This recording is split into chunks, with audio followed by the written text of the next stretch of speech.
You're listening to Kerry Lutz's Financial Survival Network, where you get valuable information you just can't find anywhere else. To thrive in today's trying times, you need the Financial Survival Network, now more than ever. Go to financialsurvivalnetwork.com and get your free newsletter and gift. Financial Survival Network, now more than ever. Welcome. You are listening to watching the Financial Survival Network. Happy New Year. It's 2022, third day of January. It is exactly 1 year today that I left the hospital after beating COVID. I was there for 6 days. So to me, hey, this 1 year anniversary is quite important, quite profound. What is more important than life itself? Well, it's been said, if money can't buy happiness, but it'll do till the real thing comes along. And as a famous starlet once said, if money isn't buying you happiness, then you are shopping in the wrong store. Well, here to talk about that, 6 things that you can do to make your life, your internal state, even happier for 2022 is Kurt Nelson, PhD, co-founder of podcast Behavioral Grooves. And Kurt, you are a behavioral psychologist. We were talking about this prior to the show, and so much of what you do in life is dictated by the evolution of the species, type of mate you're attracted to, your desire for financial security, and just your overall drive to accomplish. Certain things are really motivating you or pushing you to behave certain ways, and you don't even know about them. Yeah, we have lots of behavioral biases, those things that are operating at a subconscious level within our brains that influence both how we think, but also how we act and the emotions that we then subsequently feel from all of those. So it's a fascinating piece as you talk about, what makes us happy. And, sometimes the things that we think make us happy aren't really the things that really do. Hey, just have to share with you a story.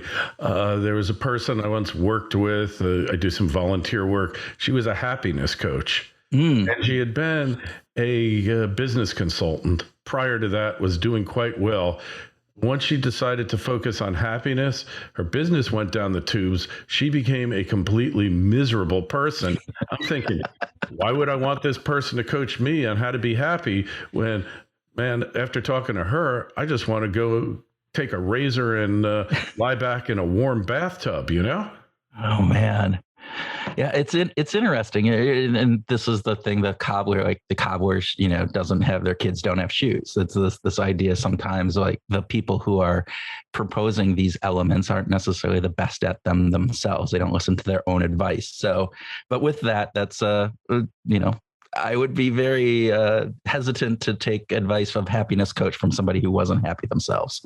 Hey, even if you got to take drugs, at least project what, it reminds me of Benjamin Franklin. He kept a diary, and each day he worked on a vice and a virtue. And he found that the one virtue, I guess, that he couldn't master was humility. But he found that if he just acted like he had already, people didn't know the difference. There's some psychological research on that fake it till you make it component, right? There is elements where that is very true. And there's a number of different factors that kind of go into the Pygmalion effect is this idea that even if you just believe somebody else is smart, your belief that they're smart will actually make them smarter. And they've done some really cool research with kids where they told the teacher these kids scored really high, even though it was just a random selection. The beginning of the year, they did some testing on them. And then at the end of the year, they did testing. And the only thing that was different was that they had told the teacher that this kid has the high potential to be smart, again, randomly assigned. And those kids that had been told or that the teacher thought were smarter ended up actually scoring higher on the year and things. And so self-belief, belief of others have a really big impact on our actual, not just kind of the perceptions that people have us, but our own actual ability. So fake it till you make it. Yeah, that's such a great point. Henry Ford once said, if you think you can do it or you think you can't do it, either way, you're right. Personal expectations in life are everything. And yet we spend so little time when we raise our children to really sit down, set their expectations that are hopefully on a level with yours. Yeah. Well, and kids are difficult, right? I mean, when you think about it, because they're their own individual person. And so we're trying to instill in them values and beliefs and a number of other factors that come into play. But yet again, from a human perspective, a human psychology perspective, kids need to, particularly once they get up into that teenage year, they need to push away, and they need to have their own sense of self that is separate from who you are as a parent. And thus you kind of, sometimes there's a backlash. There's this pushback on, all right, you believe this, so I need to believe the absolute opposite. So yeah, so true. So what are 6 things that you can do for 2022 that are going to increase your internal state of happiness? And obviously, number 1 on that list is going to be to win the lottery. Real practical. Winning the lottery is not a plan for life. For success. No, it is not a plan for life. And there's a number of things. And so, you talked about it at the beginning, right? This idea that money and happiness, are intertwined.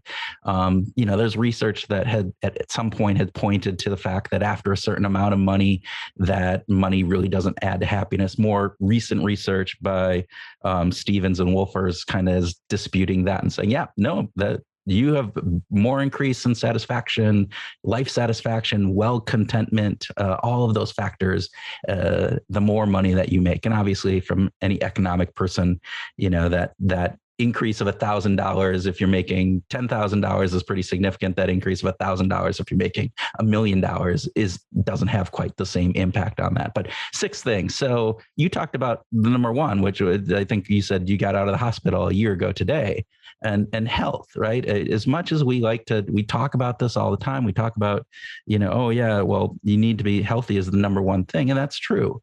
And so I think one thing that we can do, and particularly we think about setting up New Year's resolutions or setting up your goals for 2022, is really think and focus in on what is going to make you healthier, feel better. Part of that is getting more sleep. Part of that is exercising and eating well. It's things that everybody talks about all the time. And yet we come back to this year after year after year. And so it's really thinking through and sitting up and developing out not just the willpower to say, oh, this year I'm going to exercise more, this year I'm going to eat better, is you need to really set up your environment to help you to do that. And that's a lot of the research on habits and routines that has really shown that it's not necessarily about how much willpower you have, but it's about making sure that you set up the environment so that it's going to help you with that. So if you love Oreos, put the Oreos in the basement as opposed to having them in the cupboard, right? Just that little difference, making you walk downstairs to go to the basement to get those Oreos, you're going to less likely eat those Oreos. And so little things like that can really help. So that's one thing, focusing in on health and setting up some routines in your environment in order to make that better. That's a great point. I just want to emphasize that because I always say this, and I had a number of ill relatives over the years, sick relatives, and friends. And I always say that if you're not healthy, you can't be happy. It's very difficult to be happy. When I got out of the hospital with COVID, I had to take a good look at myself, say, hey, why did I get it? I thought I was healthy. Well, when I was really honest, I had metabolic syndrome, which now they're saying is one of the major things that when COVID attacks, it attacks people with metabolic syndrome, high blood pressure, high blood sugar. So then I had to go look and say, well, what can I do to make it better? And I changed my diet, cut out all junk. Nothing, no chips, no, I love chocolate. I'm a chocoholic. That's something that makes you happy, but, got rid of it all. And it's really made a big difference in mental acuity, clarity, and happiness and self-esteem because I accomplished this thing. And you had a really interesting piece because you had a pretty significant event happen. And so that is can often spur massive changes in people's lives. Most of us, hopefully, knock on wood, right? We're not going into the hospital and having that same type of thing, but yet we can still do those things. We can still get rid of the junk in our lives. We can exercise more. We can do those things. We know mentally that that's the right thing. If we think about it, yes. And in a cold, rational state on January 1, when I'm planning out for the year, I'm going to get up tomorrow morning and I'm going to exercise. And then January 2nd comes around and it's cold. I live in Minnesota. It's cold outside. It's, the bed is nice and warm. I didn't get to bed on time last night. I'm so a little tired. So it's really hard for me to get up and go and do that workout that I planned to do the day before. So you set up things like, all right, can you set up what's called a Ulysses contract? In other words, this idea that you tie a behavior or you tie doing something to some negative component if you don't. And there's different ways of doing that, but you can set up with a friend saying, hey, I'm going to exercise 5 times a week this week. And if I don't, and you hold me honest, then I'm going to pay $100 to you or to a charity that I actually hate as opposed to like, because that's going to make it more painful for me. There's a website called Stick, STIKK.com, that you can set that up and do that. And they have all sorts of different factors there. But all of those factors come into play as you think about, what you're going to really drive and making sure that your behavior change happens. So, all right. I love it. We've just gotten on the first one here. Sorry, we might not get through 6. All right. We'll do as many as we can here. So, all right. So health is number one, first and foremost.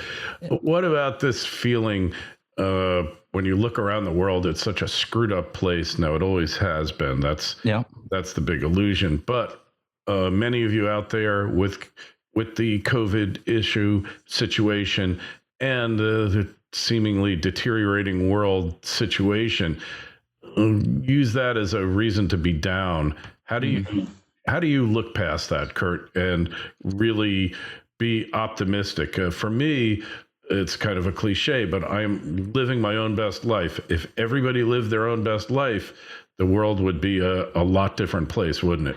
Yeah, you talk about a really good thing, living your own best life. There's also this element of, I think oftentimes when we see what's happening out in the world, there's just this feeling that I can't do anything about it. It's so big, it's so broad, everything is happening to me. And there's a sense of anomie, this idea of kind of being lost in the world. And so one way to overcome that is to say, what do I have control over? What can I impact?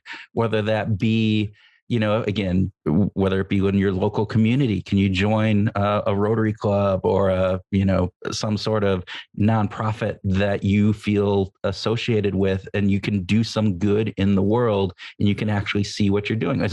Can it be just waking up every day and exercising and having that sense of control? There's a whole bunch of work that shows that we are much happier and more motivated when we feel like we have control over our lives, but also that we're seeing progress and that we're making a difference, and it doesn't have to be, we don't have to change the world.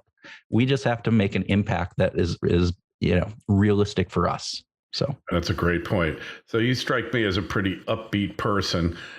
Sometimes you wake up and you just don't feel like it. You're just not in the mood.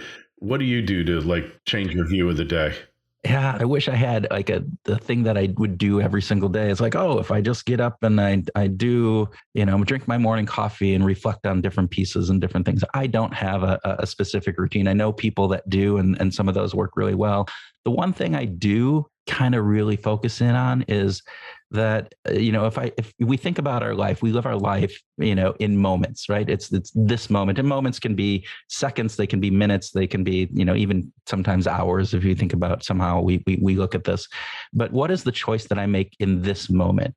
And how is that choice going to move me forward? And so it's kind of a little mantra of just this idea of, hey, let's just get started. I also know that once, action, behavior, motivation is kind of like, it's that an object in motion, tends to stay in motion. An object at rest tends to stay at rest. It's the same with people.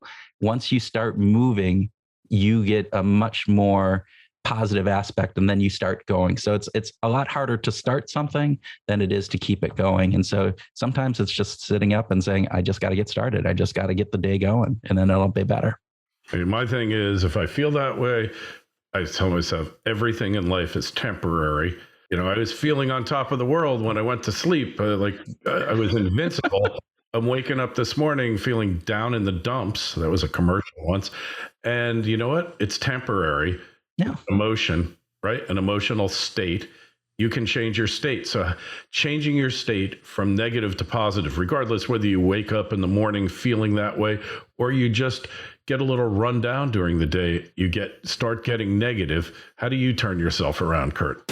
Don't just survive, thrive. The Financial Survival Network. Arcana Corporation is on the verge of bringing the world's highest grade silver mine into production. The Revenue Virginius mine in Colorado has proven improbable silver reserves grading nearly 37 ounces per ton silver with an all-in sustaining production cost of only US $8 per ounce of silver. The mine is fully permitted with infrastructure already in place, and the company has announced they plan to commence production in 2020. Achieving successful production usually results in a significant upward share price re-rating on the Lassonde curve. Arcana trades under the ticker AUN in Toronto and AUNFF in New York. To learn more, go to arcana.com. That's AURCANA.com.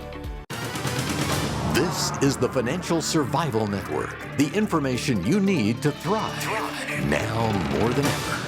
So one of the things, and this is again, research points to this, is that if you do a daily gratitude journal or even just do a daily gratitude piece, what that does is it switches the way that your brain processes things. And so, oftentimes it's hard to go back and go, gosh, today was kind of a horrible day. What am I grateful for? But you can almost always find something that you're grateful for. And the idea then that if you start doing that in a consistent manner, that your brain starts looking for things to be grateful for. And so then your outlook on life becomes one that is looking for positive things versus looking for negative things. You probably have met those people where like everything in their life is just a downer, right? I mean, they could have on the outward side, it's like, oh my gosh, you got everything great. No, this life sucks. It's all this because they're focusing in on the negative. And so if you can focus in on the positives, which again, you can call it a gratitude journal. You can call it a things I look, what did I learn today? Different pieces along that, whatever that would be, but kind of taking a positive perspective and trying to find that every single day. And pretty soon your brain will get wired to be looking for that and to be, take that into account. Yeah, I've done that. I haven't done it lately, but I'm going to start again. The gratitude journal, you start from the macro level and then you kind of go to the micro, like, hey, got this incredible family, these kids who love me, incredible spouse, whatever it might be. And I'm living in an incredibly beautiful area and a lovely house, driving a great car, whatever it is. And then you kind of go down, and then I kind of mixed it with aspirations too. And the attitude of gratitude, think about it, Kurt. We live in a world, probably most of you out there in the same situation. You never missed a meal. Yeah. You have 3 square meals a day. You probably only should be eating 2, but hey, you're eating 3. So, obesity is kind of like a luxury, a form of personal corruption, if you will, of degradation, of total you're not going out and having to walk a half a mile to pump water. You're not going, you got hot water and take a bath and a shower whenever you want. You have all of those things. And again, to that point, you can be grateful for some of those. So the other interesting piece from a gratitude perspective is sometimes it gets really hard. You get, particularly if you do it for a while, but then you go, all right, so how would my life be different if another way of framing this, I should say, is like, what if I didn't have this? What if I didn't have hot water at my fingertips? What would my life be like? What if I didn't have the spouse that I have? And what would my life be like? All of those things again, and it's a different perspective. It's not saying what I'm grateful for, but what if this was gone? And then you realize what your life would be missing. And that sometimes can be a really powerful motivator as well. It's kind of like it's a wonderful life view towards your life. Exactly. Where would the town be without me? Exactly. That's really cool. So that's great. All right. So what about changing relationships? All of you out there, regardless how good you relate to people, how good you are, you've got one relationship that just makes your skin crawl, makes you angry, and makes you feel all sorts of things that you don't want to feel. How do you address those bad relationships, Kurt? yeah, so bad relationships. So you're right. We all have those people that we just kind of cringe, right? They come and that's like, oh, do I have to spend time with this person? And so, the best way, but sometimes this isn't possible. They're family members or they're part of a friend network or whatever that would be, is to just try to distance yourself as much as possible from them. The other thing is just this idea of compassionate curiosity. And this was Kwame Christian, who he's a negotiator person, but he is somebody that we interviewed on our podcast and has this really interesting piece. So approach that person with compassionate curiosity. This idea that why are they like this? Why am I reacting to them in this way? And do that with a sense of curiosity, but also with the sense of compassion and trying to have some empathy for them. And sometimes that can kind of focus the way that you view them. People, again, behavioral, we know that we form impressions of people relatively quickly, and then we view that person through that lens. And so sometimes that lens colors how we perceive them. And if we just take a step back and we readjust that lens, that can change how we interact with those people. But if they truly are negative for you, and there are lots of people that are really negative, and harmful and all those others, get out of that relationship as you can, as fast as you can and as safely as you can, if those are the types of negative relationships that are there. Yeah, get rid of toxic people.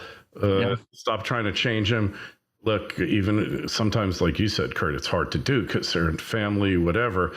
But we live in an era where you can block people's phone numbers, you can block their emails, you can block their texts, you can block them on all social media.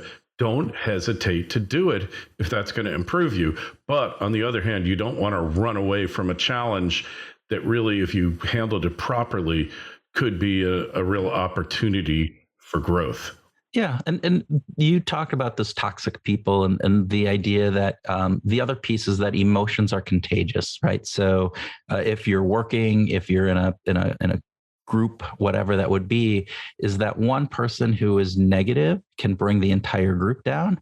But on the opposite side of that is that if you come in with a positive attitude, if you bring that sense of joy, there's all those people. We talk about the people that are toxic. There's also those people that they come into your life and they light you up. They make you better. Try to be one of those people and try to have that be part of what you want to be bringing to that group or that different pieces. So to offset the negative emotional contagion, you bring a positive emotional contagion. So true. Hey, finally, for the sixth, I think it's about 6. We probably talked about 20, but they all kind of break down into those 6. What I've always believed is if I wasn't getting where I wanted to be, if you're not where you want to be in life, you only have one person to blame. And this kind of goes back to those kids where the teacher thinks they're really smart, even though they might not be. They might be average IQ, and yet they excel. And I always look and I say, if I'm not getting where I want to be, what is the obstacle that I am imposing on my attainment of that goal? So take ownership, I guess. Take ownership of where you are, why you're not where you want to be, and start thinking about how to get there.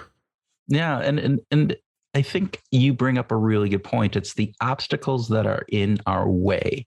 And oftentimes we think, oh, if I just push harder or do, have more willpower in something. And most of the research shows that no, you need to it's what we talked about earlier, moving the Oreos down to the basement, set your environment up for success. So make the things, again, think about what it is that you want to do and want to achieve, your goals, whatever that would be. And if you're not achieving them, do a really hard look at that. And you brought this up earlier. You said you had to take an honest look at yourself after you came back from the hospital and kind of look at that. And that's a really hard thing. We have a really built in, our brain is designed to keep a positive image of ourselves with us, right? So we don't like seeing the negative aspects of ourselves. So it's hard to see our own faults. So sometimes it's getting a really good, close confidant who you believe and trust and say, what am I doing? Because I might not even see what's holding me back myself. What are the things that I'm doing that are going into kind of ruin my chances of success? Or it's trying to take that really a very objective look. If you were a video camera recording your life, what does the video camera show? Not what you're thinking or what the other person is thinking, but what does it show in the behaviors? Because as much as we like to think about, I'm doing this for this reason, or that person is doing it for that reason, when we talk with each other, when we're interacting with others, we don't understand that reason. We put reasons into other people, but we don't know what their reasons are. And they don't know our reasons. And so all they see is the behaviors. And so if you can look at that and kind of understand what that's going on, that can help you in kind of saying, all right, what are the things that I need to fix and what can I do about it? And how can I set my environment up for success? Yeah. You have to be at the right level, whether it's consciousness, whatever it might be, to let these things into your life. If they're not there, it's because you're keeping them away. Now, granted, if you're in a prison cell or you did something to wind up there, presumably, let's assume justice was served, there's not much you could do. But even there, I kind of go back to, I think it was Maltz's theory there that even when you're living in the worst depredation, worst situation that humanity could conceive of, you still can do things about it. Yeah. Well, and Viktor Frankl, who, was in a German concentration camp, and he talks about that too. He talks about, you can control your attitude. And he said, that's the one thing that you have control over, regardless of the situation. So. Yeah. So change your attitude. Everything starts with attitude of gratitude. And we'll put the list down in the show notes so you can start doing it. And trust me, they work. Kurt, it's great having you on. Just tell us again where we find you, how to connect with you on the web. Yeah, Kerry, thank you for having me on. So you can listen to the podcast, Behavioral Grooves. Just search that. It's on all of the different podcasting places. I'm on Twitter a fair amount at What Motivates is my Twitter handle. So you can reach out to me there. If anybody has any questions on any of this stuff, I love talking about it. I'd be happy to just, answer any questions that anybody has. So would love that. And thank you. This has been very generous of you. We really appreciate you coming on. There's a link in the show notes to Kurt's podcast website, and don't hesitate to click it. If you got a question for Kurt, shoot us an email to kl@kerrylutz.com. We'll get you an answer. And don't forget, sign up for your free newsletter at financialsurvivalnetwork.com. Kurt, thanks so much for coming on. We'll talk to you again. Thank you. Thanks for listening to Kerry Lutz's Financial Survival Network, your solution to today's trying times. For the latest, go to financialsurvivalnetwork.com. Financial Survival Network, now more than ever.